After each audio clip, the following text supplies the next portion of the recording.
Análisis de los contenidos conceptuales para la unidad 2, oralidad y escritura. En esta parte podemos encontrar 7 textos importantes de análisis frente al tema de la curaduría, crítica, contenidos y algunos referentes bibliográficos. En este primer análisis podemos entender un poco la curaduría y su papel en la divulgación e intervención. Tenemos una revista de conservación, restauración y museología, donde permite pues analizar tanto el concepto de curador como la práctica curatorial desde la perspectiva de algunos textos publicados en décadas recientes.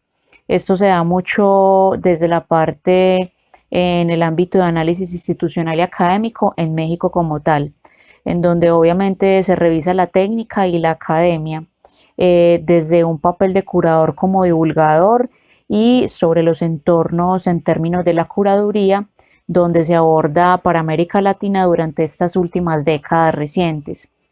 En un texto 2 podemos encontrar todo lo que tiene que ver con historiografía y curaduría, algunos relatos visuales a partir de imágenes de archivo y cuadernos de música, artes visuales y artes escénicas.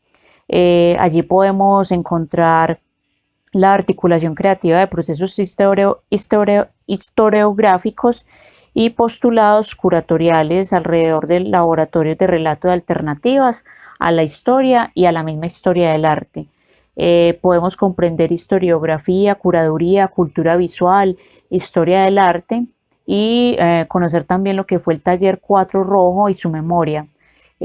Cómo se presentaba la elaboración de fondos documentales, el reporte historiográfico de Aviv Barbut, a motivo y estímulo de la comprensión de escrituras visuales, en donde obviamente se permitía comprender y abordar la curaduría y la exposición como un dispositivo narrativo y argumental. Por allá en la década de 1970, periodo sumamente fértil para los estudios del arte en Colombia. Además se consolida un significado grupo de museos dedicados a la promoción del arte moderno y el arte contemporáneo. Y obviamente se muestra muy fuertemente lo que fue el taller 4 Rojo o Rojo más Rojo, primeros colectivos artísticos en Colombia en este mismo año de los 70. Dentro del texto 3 encontramos también algo muy interesante, que es precisamente la crítica del arte en Colombia, la amnesia de una tradición sobre los pasos y las huellas. Aquí podemos pues como comprender también un poco sobre las diferentes, cómo se veía esa parte dispersa, una conciencia de la tradición y que paulatinamente se vaya enriqueciendo con las contribuciones más recientes y actuales en el arte, ¿cierto? Hace también un homenaje a Rafael Gutiérrez Girardot de 1928-2005, Lúcidos y Valientes Intelectuales, en donde permite comprender la necesidad de una historia social de las artes y en especial de la crítica del arte en el medio colombiano. Y aquí pues obviamente podemos adentrarnos un poco también a conocer lo que fue la obra de Marta Traba, ¿cierto? Desde una mirada abierta, en particular en relaciones con el contexto cultural que vio abrirse hacia el Frente Nacional y la consolidación de una nueva élite intelectual. Dentro del texto 4 podemos también interpretar y entender un poco sobre la crítica del arte y capitalismo cultural y entender esa parte ética, estética y de mercado, ¿cierto?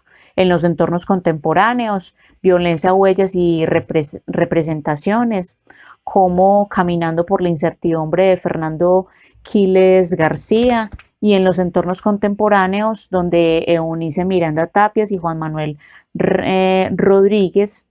Se habla también precisamente sobre la crítica del arte, arte contemporáneo, arte, mercado del arte, capitalismo cultural, políticas culturales, ¿cierto? El crítico del arte debe emitir sus opiniones y análisis con plena libertad de expresión e independencia profesional.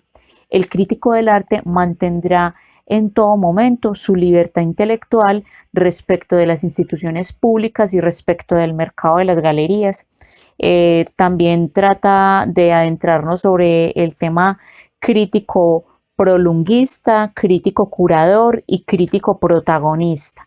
Es bien interesante este texto en términos de comprender precisamente esa parte, y también está el crítico gestor y el crítico perito, ¿cierto? Entonces ahí vamos a comprender un poco esa parte. Ya para el texto quinto tenemos el curador como intermediario cultural. Aquí se logra hacer un análisis sobre la incidencia de los factores externos e internos en el desarrollo de un nuevo tipo de mediación cultural entre productores y público, ¿cierto? Aquí en este texto se sugieren 3 tipos de curadores, donde está el artista, el independiente y las institucionales, ¿cierto? Tiene un fuerte contenido sobre sociología del arte, instituciones y el arte contemporáneo. Aparte también analiza la emergencia y consolidación de un tipo de intermediación cultural.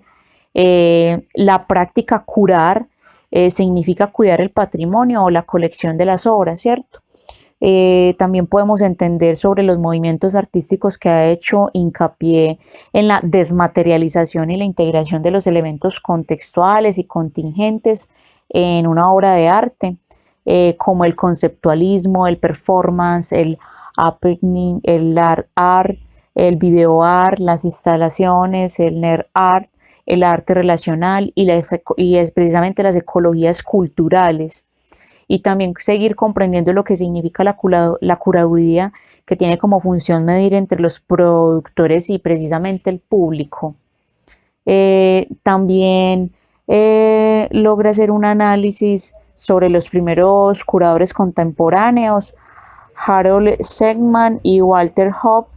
Y bueno, trata también de adentrarnos un poco sobre los grupos de arte callejeros, el taller popular de serigrafía TPS, arte, y comprender un poco más esa dinámica y cómo fue en los términos de curador y curaduría, que desde entonces están asociados precisamente a la emergencia de los museos modernos, que se dio también a finales del siglo XVIII, y sobre la práctica curar, que significa curar el patrimonio o la colección de las obras precisamente.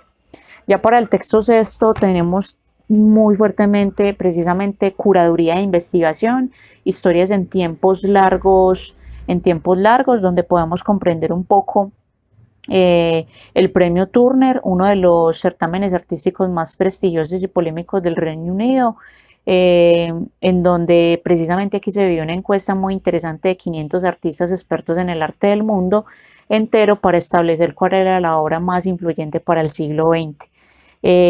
También se logra pues tener un entendimiento un poco sobre el arte que se describe.